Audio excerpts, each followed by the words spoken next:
Hi learners, welcome to I plus training solutions. ഞാൻ Bhavisha. Kerala SET paper 2 ഹിസ്റ്ററിയുടെ പുതിയൊരു ക്ലാസ്സിലേക്ക് എല്ലാവർക്കും സ്വാഗതം. നമ്മൾ കേരള സെറ്റിന്റെ 2026 ഫെബ്രുവരിയിലെ ക്വസ്റ്റ്യൻ പേപ്പർ ഡിസ്കഷൻ ആണ് ചെയ്തുകൊണ്ടിരിക്കുന്നത്. അതിലെ പുതിയ ഒരു 5 ക്വസ്റ്റ്യൻസ് ആണ് നമ്മൾ ഇന്ന് ഡിസ്കസ് ചെയ്യാനായിട്ട് എടുത്തിട്ടുള്ളത്. നോക്കാം. നമ്മുടെ ഇന്നത്തെ first question, Samathwa Samajam was founded by whom? ആരാണ് സമത്വ സമാജം ഫൗണ്ട് ചെയ്തിട്ടുള്ളത് എന്നാണ് നമ്മുടെ ഇന്നത്തെ ആദ്യത്തെ ചോദ്യം. അതായത് നമ്മുടെ കേരള ഹിസ്റ്ററിയിലെ റിനൈസൻസ് നമ്മൾ പഠിക്കുമ്പോൾ അതിൽ വളരെ ഇമ്പോർട്ടൻ്റ് ആയിട്ട് വരുന്ന ഒന്നാണ് റിനൈസൻസ് ലീഡേഴ്സ്, അവരുടെ പ്രസ്ഥാനങ്ങൾ, കാര്യങ്ങളൊക്കെ. അപ്പോൾ ഇതിൽ സമത്വ സമാജത്തിന് മറ്റൊരു സിഗ്നിഫിക്കൻസ് കൂടി ഉണ്ട്. ഞാനത് ആൻസർ പറയുമ്പോൾ പറയാം. അപ്പൊ നമുക്ക് ഓപ്ഷൻസ് നോക്കുമ്പോൾ ബ്രഹ്മാനന്ദ ശിവയോഗി, വൈകുണ്ഠ സ്വാമികൾ, ആഗമാനന്ദ സ്വാമികൾ, നീലകണ്ഠ പാദർ. ഇതാണ് 4 ഓപ്ഷൻസ് ഉള്ളത്. ഇതിൽ ഏതാണ് സമത്വ സമാജം ഫൗണ്ട് ചെയ്തിട്ടുള്ളത്, ആരാണെന്നാണ് നമ്മുടെ ചോദ്യം. നോക്കാം. സമത്വ സമാജം ഫൗണ്ട് ചെയ്തിട്ടുള്ളത് ആരാണ്? വൈകുണ്ഠ സ്വാമികളാണ് അല്ലെ. അപ്പൊ അദ്ദേഹത്തിനെ കുറിച്ച് പറയുകയാണെങ്കിൽ first social reformer in Kerala എന്നറിയപ്പെടുന്ന വ്യക്തിയാണ് സ്വാമി വൈകുണ്ഠ സ്വാമികൾ. ഓക്കെ, അപ്പൊ അതുകൊണ്ട് തന്നെ അദ്ദേഹത്തിന്റെ ഓർഗനൈസേഷൻ എന്താണ് അറിയപ്പെടുക? ഫസ്റ്റ് ഓർഗനൈസേഷൻ, അതായത് ഇത്തരത്തിലുള്ള സാമൂഹിക സംഘടനകളിലെ ഏറ്റവും ആദ്യത്തെ ഒരു ഓർഗനൈസേഷൻ ആയിട്ട് അറിയപ്പെടുന്നത് സമത്വ സമാജമാണ് ബൈ വൈകുണ്ഠ സ്വാമികൾ. അപ്പൊ ഇതിന്റെ ഇയർ വരുന്നത് 1836 ആണ്. 1836 കന്യാകുമാരിയിൽ വെച്ചിട്ടാണ്, കന്യാകുമാരിയിലെ സ്വാമിത്തോപ്പ് എന്നുള്ള സ്ഥലത്ത് വെച്ചിട്ടാണ് സമത്വ സമാജം ഫൗണ്ട് ചെയ്തിട്ടുള്ളത്. അപ്പോൾ ജാതിഭേദം മന്യേ എല്ലാവർക്കും പാർട്ടിസിപ്പേറ്റ് ചെയ്യാൻ പറ്റുന്ന, അല്ലെങ്കിൽ എല്ലാവർക്കും ഒരു അപ്ലിഫ്റ്റ്മെന്റ് കൊടുക്കുക എന്നുള്ളതൊക്കെയാണ് ഈ സമത്വ സമാജം. സമത്വം എന്നാണ് അല്ലെ അവിടെ ഒരു പേരിൽ തന്നെ നമുക്ക് മനസ്സിലാക്കാം. അപ്പൊ അതാണ് ഈ സമത്വ സമാജത്തിന്റെ പ്രത്യേകത എന്ന് പറയുന്നത്, അല്ലെങ്കിൽ ലക്ഷ്യങ്ങൾ എന്ന് പറയുന്നത്. മറ്റു ഓപ്ഷൻസിലേക്ക് പോവുകയാണെന്നുണ്ടെങ്കിൽ ബ്രഹ്മാനന്ദ ശിവയോഗി എന്ന് പറയുമ്പോൾ അദ്ദേഹം കൊണ്ടുവന്നിട്ടുള്ള ഓർഗനൈസേഷൻ എന്ന് പറയുന്നത് ആനന്ദ മഹാസഭയുടെ സ്ഥാപകൻ ആരാണ്? ബ്രഹ്മാനന്ദ ശിവയോഗിയാണ്. ആഗമാനന്ദ സ്വാമികളെ കുറിച്ച് പറയുകയാണെന്നുണ്ടെങ്കിൽ അദ്ദേഹമാണ് ഈ കേരളത്തിലെ ശ്രീരാമകൃഷ്ണ മിഷന്റെ പ്രവർത്തനങ്ങളൊക്കെ ഉണ്ടല്ലോ, അതിന് നേതൃത്വം കൊടുത്തിട്ടുണ്ടായിരുന്ന വ്യക്തിയായിരുന്നു Agamananda സ്വാമികള്.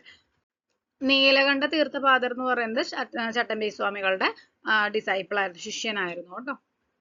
Next question, who met with a tragic death in police lathi charge during the Paliyam Satyagraha? Paliyam സത്യാഗ്രഹത്തിന്റെ ഇടയിൽ ഒരു ട്രാജിക് ഡെത്ത്, അതായത് മരണം നേരിട്ടുണ്ടായിരുന്ന വ്യക്തി, പോലീസിന്റെ ലാത്തി ചാർജിന്റെ ഇടയിൽ മരിച്ചിട്ടുണ്ടായിരുന്ന വ്യക്തി ആരാണെന്നാണ് ചോദ്യം. K Ayyappan, C Krishnan, Raman Ezhuthachan, AG Velayudhan. ഏതാണ് ശരിയായിട്ടുള്ള ആൻസർ വരുന്നത്? ഓപ്ഷൻ ഡി, AG വേലായുധൻ ആണ് ശരിയായിട്ടുള്ള ആൻസർ വരുന്നത്. 1947-48 കാലഘട്ടത്തിലാണ് പാലിയം സത്യാഗ്രഹം നടക്കുന്നത്. എന്തിനു വേണ്ടിയിട്ടായിരുന്നു പാലിയം സത്യാഗ്രഹം നടന്നിട്ടുണ്ടായിരുന്നെന്ന് അറിയോ? അതായത് ഈ കൊച്ചിയിലെ പാലിയം കൊട്ടാരത്തിന് സമീപത്തുള്ള പൊതു വഴി എല്ലാവർക്കുമായിട്ട്, എല്ലാ മതസ്ഥർക്കും ഒരുപോലെ തുറന്നു കൊടുക്കണം എന്ന് ആവശ്യപ്പെട്ടുകൊണ്ടായിരുന്നു ഈ ഒരു പാലിയം സത്യാഗ്രഹം നടന്നിട്ടുണ്ടായിരുന്നത്. ഓക്കെ, അപ്പൊ ആ ഒരു സത്യാഗ്രഹത്തിന്റെ ഒരു ആഫ്റ്റർ എഫക്ട് എന്നുള്ള ലെവലില് 1947 ഡിസംബർ 20 തന്നെ കൊച്ചിയില് ക്ഷേത്രപ്രവേശന വിളംബരമൊക്കെ നടന്നിട്ടുണ്ടായിരുന്നു. പക്ഷെ എന്നാലും ഒരു സമരം അവസാനിച്ചിട്ടൊന്നും ഉണ്ടായിരുന്നില്ല. അതായത് കാരണം വേറൊന്നുമല്ല, ഈ പാലിയം സത്യാഗ്രഹം എന്ന് പറയുന്നത് കേവലം ക്ഷേത്രപ്രവേശനത്തിന് വേണ്ടി മാത്രമായിരുന്നില്ല. ഓക്കെ, അതായത് എല്ലാവർക്കും ആ ഒരു വഴി യൂസ് ചെയ്യണം എന്ന് ആവശ്യപ്പെട്ടുകൊണ്ടായിരുന്നു. ക്ഷേത്രത്തിലേക്ക് പ്രവേശിക്കാൻ വേണ്ടിയിട്ടായിരുന്നു ക്ഷേത്രപ്രവേശന വിളംബരം നടന്നിട്ടുണ്ടായിരുന്നത്. അത് ഈ പാലിയം സത്യാഗ്രഹത്തിനോടനുബന്ധിച്ചിട്ട് തന്നെ നടന്നിട്ടുണ്ടായിരുന്ന ഒരു ഇൻസിഡന്റ് തന്നെയായിരുന്നു. എന്നാൽ ഈ വഴി പബ്ലിക്കായിട്ട് യൂസ് ചെയ്യാൻ വേണ്ടിയിട്ട് അവർ പിന്നെയും സ്ട്രഗിൾ ചെയ്യേണ്ടി വന്നു. അങ്ങനെ 1948 ഫെബ്രുവരി 15-നാണ് AG വേലായുധന് പരിക്ക് പറ്റുന്നത്. കാര്യമായിട്ട് പരിക്ക് പറ്റുന്നുണ്ട് ആ ഒരു പോലീസ് ലാത്തി ചാർജിൽ. പിന്നീട് അദ്ദേഹം മരണത്തിന് കീഴടങ്ങുകയാണ് ചെയ്തിട്ടുണ്ടായിരുന്നത്. മറ്റു ഓപ്ഷൻസ് നോക്കുകയാണെന്നുണ്ടെങ്കിൽ സി കൃഷ്ണൻ എന്ന് പറയുന്നത് ആരായിരുന്നു? മിതവാദി സി കൃഷ്ണൻ എന്നാണ് അറിയപ്പെടുക അല്ലെ. അതായത് തീയ മഹാസഭയുടെ നേതാവും മിതവാദി എന്ന പത്രത്തിന്റെ പത്രാധിപരുമായിരുന്നു സി കൃഷ്ണൻ. പാലിയം സത്യാഗ്രഹ കമ്മിറ്റിയുടെ സെക്രട്ടറി ആയിരുന്നു ആര്? ഈ രാമൻ എഴുത്തച്ഛൻ. ഓപ്ഷൻ സിയിൽ കൊടുത്തിട്ടുള്ള രാമൻ എഴുത്തച്ഛൻ ആരായിരുന്നു? പാലിയം സത്യാഗ്രഹ കമ്മിറ്റിയുടെ സെക്രട്ടറി ആയിരുന്നു കേട്ടോ. അടുത്തൊരു ചോദ്യം നോക്കൂ. Malayavilasam is a poetic work by dash. നോക്കൂ, എത്രാമത്തെ ബുക്ക് ആൻഡ് ഓതർ ക്വസ്റ്റ്യൻ ആണ് അല്ലെ വന്നിട്ടുള്ളത്. ഞാൻ പറഞ്ഞിട്ടില്ലേ അത്രയും ഇമ്പോർട്ടന്റ് ആണ് ബുക്ക് ആൻഡ് ഓതർ എന്നുള്ളത്. ഓക്കെ, അപ്പൊ മലയവിലാസം ആരുടെ വർക്കാണ്? കേരള പാണിനി, കേരള കാളിദാസ, കേരള വ്യാസ, അപ്പു നെടുങ്ങാടി. നോക്കാം. ഓപ്ഷൻ എ കേരള പാണിനി ആണ് ശരിയായിട്ടുള്ള ആൻസർ വരുന്നത്. ഈ കേരള പാണിനി എന്നറിയപ്പെടുന്നത് ആരെന്നറിയോ? AR രാജരാജവർമ്മയാണ് കേട്ടോ ഈ കേരള പാണിനി എന്നറിയപ്പെടുന്നത്. അപ്പൊ അദ്ദേഹത്തിന്റെ വളരെ പ്രശസ്തമായിട്ടുള്ള ഒരു കവിതയാണ് മലയവിലാസം എന്ന് പറയുന്നത്. അതായത് ഈ പ്രകൃതി സൗന്ദര്യത്തിനൊക്കെ വർണ്ണിക്കുന്ന മലയാളത്തിന്റെ പ്രധാനപ്പെട്ട ഖണ്ഡകാവ്യങ്ങളിൽ ഒന്നാണ് മലയവിലാസം എന്ന് പറയുന്നത്. ഓക്കെ, മറ്റു ഓപ്ഷൻസിലേക്ക് പോവാണെന്നുണ്ടെങ്കിൽ കേരള കാളിദാസൻ എന്നറിയപ്പെടുന്നത് ആരാണ്? കേരളവർമ്മ വലിയ കോയി തമ്പുരാനാണ് കേട്ടോ. ദെൻ കേരള വ്യാസൻ എന്നറിയപ്പെടുന്നത് കൊടുങ്ങല്ലൂർ കുഞ്ഞുകുട്ടൻ തമ്പുരാനാണ്. അപ്പു നെടുങ്ങാടി എന്ന് പറയുന്നത് ആരാണ്? അപ്പു നെടുങ്ങാടി മലയാളത്തിലത്തെ ആദ്യത്തെ നോവല് ഏതാണ്? മലയാളത്തിലത്തെ ആദ്യത്തെ നോവല് കുന്തലത അല്ലെ? കുന്തലത എഴുതിയിട്ടുള്ളത് അപ്പു നെടുങ്ങാടിയാണ്. അതുപോലെ നെടുങ്ങാടി ബാങ്ക് ഒക്കെ ഉണ്ടായിരുന്നു അല്ലെ, അതൊക്കെ സ്ഥാപിച്ചിട്ടുള്ളത് ഈ അപ്പു നെടുങ്ങാടിയാണ്.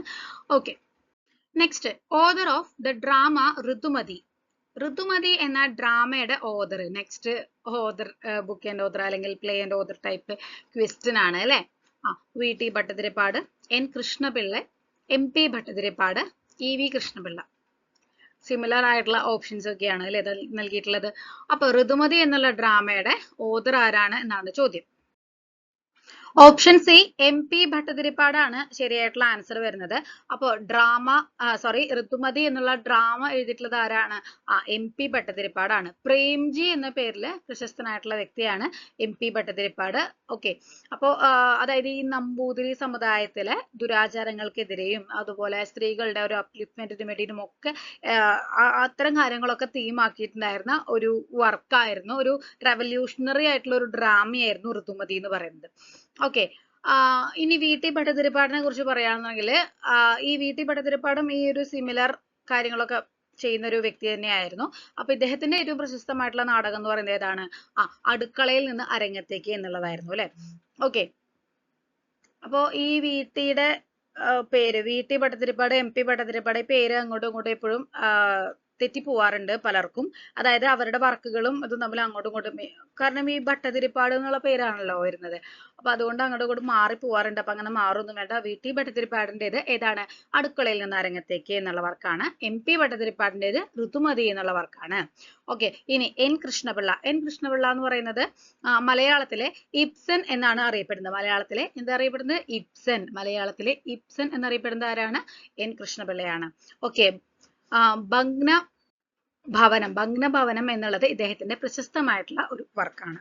ഇനി EV കൃഷ്ണപിള്ള എന്ന് പറയുന്നത് പ്രശസ്തമായിട്ടുള്ള ഹാസ്യ സാഹിത്യകാരനും അതുപോലെ ഒരു നാടകകൃത്തൊക്കെയാണ്. സീതാലക്ഷ്മി, രാജ കേശവദാസ് ഇതൊക്കെ ഇദ്ദേഹത്തിന്റെ നാടകങ്ങളാണ്. അടുത്ത ചോദ്യം, ഫാദർ ഓഫ് മലയാളം പ്രിന്റിംഗിന്റെ പിതാവ് എന്നറിയപ്പെടുന്നത് ആരാണ്? വളരെ സിമ്പിൾ ആയിട്ടുള്ള ഒരു ക്വസ്റ്റ്യൻ ആണ് അല്ലെ ഇത്. Benjamin Bailey, Hermann Gundert, father Arnos, മാത്തീർ. 4 options ഉണ്ട്. ഇതിൽ ആരാണ് ഫാദർ ഓഫ് മലയാളം പ്രിന്റിംഗ് എന്നറിയപ്പെടുന്നത്? ഓപ്ഷൻ എ ബെഞ്ചമിൻ ബെയ്ലി ആണ് ശരിയായിട്ടുള്ള ആൻസർ വരുന്നത്. മലയാളത്തിലെ പ്രിന്റിംഗിന്റെ പിതാവ് എന്നറിയപ്പെടുന്ന ആരാണ്? ബെഞ്ചമിൻ ബെയ്ലി ആണ്. കിട്ടാത്തവര് ഓർമ്മയിൽ വെച്ചോളൂ, തെറ്റിക്കരുത് ഇനി ഒരിക്കലും. അപ്പോ ഈ മലയാള അക്ഷരങ്ങള് ഈ കോട്ടയത്തെ CMS പ്രസ്സിൽ ആദ്യമായിട്ട് ഇങ്ങനെ അതിനു വേണ്ടിയിട്ടുള്ള കാര്യങ്ങളൊക്കെ ചെയ്തിട്ടുണ്ടായിരുന്നതും ഒരു മോഡേൺ ആയിട്ടുള്ള ടെക്നോളജി ഒക്കെ യൂസ് ചെയ്തിട്ട് അച്ചടി തുടങ്ങിയിട്ടുണ്ടായിരുന്നതും ആരായിരുന്നു? ബെഞ്ചമിൻ ബെയ്ലി ആയിരുന്നു കേട്ടോ. അപ്പൊ അദ്ദേഹത്തിന്റെ കോൺട്രിബ്യൂഷൻസ് എന്ന് പറയുമ്പോൾ ആദ്യത്തെ ഇംഗ്ലീഷ് മലയാളം ഡിക്ഷണറി അതുപോലെ മലയാളം ഇംഗ്ലീഷ് ഡിക്ഷണറി ഒക്കെ തയ്യാറാക്കിയിട്ടുണ്ടായിരുന്നത് ബെഞ്ചമിൻ ബെയ്ലി ആയിരുന്നു. അത് മാത്രമല്ല ബൈബിള് പൂർണ്ണമായിട്ടും മലയാളത്തിലേക്ക് ട്രാൻസ്ലേറ്റ് ചെയ്തിട്ടുണ്ടായിരുന്നതും അച്ചടിച്ചതും ബെഞ്ചമിൻ ബെയ്ലി തന്നെയാണ് കേട്ടോ. മറ്റു ഓപ്ഷൻസ് നോക്കുകയാണെന്നുണ്ടെങ്കിൽ ഹെർമൻ ഗുണ്ടറ്റിന്റെ പ്രത്യേകത എന്താണ്? മലയാളത്തിലെ ആദ്യത്തെ പത്രമായിട്ടുണ്ടായിരുന്ന രാജ്യസമാചാരം പുറത്തിറക്കിയിട്ടുണ്ടായിരുന്നത് ഹെർമൻ ഗുണ്ടട്ടായിരുന്നു. കൂടാതെ വളരെ പ്രശസ്തമായിട്ടുള്ള മലയാളം ഡിക്ഷണറിയും അതുപോലെ ഗ്രാമർ റിലേറ്റഡ് ആയിട്ടുള്ള ഗ്രന്ഥങ്ങളും ഒക്കെ ഇദ്ദേഹത്തിന്റെ കോൺട്രിബ്യൂഷൻ ആയിട്ടുണ്ട്.